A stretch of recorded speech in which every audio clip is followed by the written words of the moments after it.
नमस्कार दोस्तों, स्वागत है आपका हमारे इस YouTube चैनल कुशलदीप में।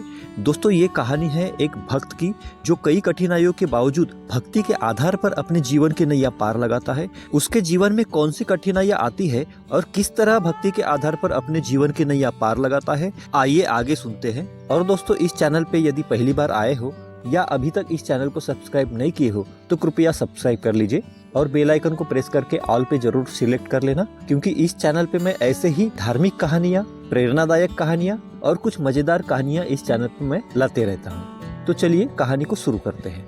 बहुत समय पहले की बात है। एक छोटा सा गाँव था, वृंदावनपुर। इस गाँव में एक बूढ़ा किसान रहता था जिसका नाम हरिदास था। हरिदास बहुत ही गरीब था। उसके पास एक छोटी सी झोपड़ी और कुछ बकरियां थी, लेकिन उसकी सबसे बड़ी पूंजी थी उसकी भक्ति। वह श्री राम का परम भक्त था और दिन रात राम राम का जाप करता रहता था। हर सुबह सूरज उगने से पहले हरिदास स्नान करता, तुलसी के पौधे को जल चढ़ाता और फिर प्रभु राम की पूजा करता। गांव के लोग उसे कभी कभी चिढ़ाते भी थे। कहते, हरिदास, राम नाम से पेट नहीं भरता, कुछ काम धंधा भी किया कर।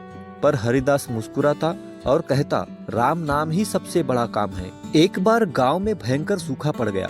न खेतों में पानी रहा, न तालाबों में। लोग परेशान हो गए। कई लोग गांव छोड़कर चले गए, लेकिन हरिदास अपनी जगह डटा रहा। उसने अपने बकरियों को बेचकर अनाज खरीदा और जरूरतमंदों को भी बांटने लगा। गांव के पंडित ने उसे कहा, हरिदास, तू खुद गरीब है, दूसरों को क्यों खिला रहा है? हरिदास ने शांत स्वर में कहा, जब राम सबका है तो जो मेरा है वो भी सबका है। उसी रात हरिदास अपने मंदिर के कोने में बैठा राम राम जप रहा था। अचानक एक तेज प्रकाश से उसका मंदिर चमक उठा। सामने स्वयं भगवान श्री राम और लक्ष्मण प्रकट हुए। हरिदास आश्चर्यचकित रह गया। उसके आंसू बहने लगे। उसने दोनों चरणों में गिरकर कहा, प्रभु, आपने मुझे दर्शन दिए, मेरा जीवन धन्य हो गया। भगवान राम बोले, हरिदास, तेरी भक्ति, सेवा और विश्वास ने हमें यहाँ आने पर मजबूर कर दिया।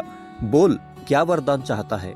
हरिदास हाथ जोड़कर बोला, प्रभु, मुझे कुछ नहीं चाहिए, बस इतना आशीर्वाद दीजिए कि अंतिम सांस तक आपका नाम न छूटे। भगवान मुस्कुराए और बोले, तेरी सच्ची भक्ति ही तेरा सबसे बड़ा धन है, लेकिन फिर भी हम तुझे एक उपहार देंगे। उन्होंने एक सोने का कलश दिया और कहा, इसमें जो अनाज भरेगा वह कभी खत्म नहीं होगा। इससे गांव के सभी भूखे लोगों को भी भोजन मिलता रहेगा।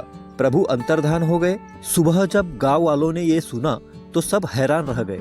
जब उन्होंने कलश देखा तो हरिदास ने मुस्कुराते हुए सबको भोजन परोसा। दिन बीतते गए पर कलश का अनाज खत्म नहीं हुआ। अब गांव के लोग हरिदास की भक्ति को सम्मान देने लगे। गांव में एक मंदिर बनाया गया, राम भक्त हरिदास मंदिर। इस कहानी से हमें यह सीख मिलती है दोस्तों कि सच्ची भक्ति में शक्ति होती है।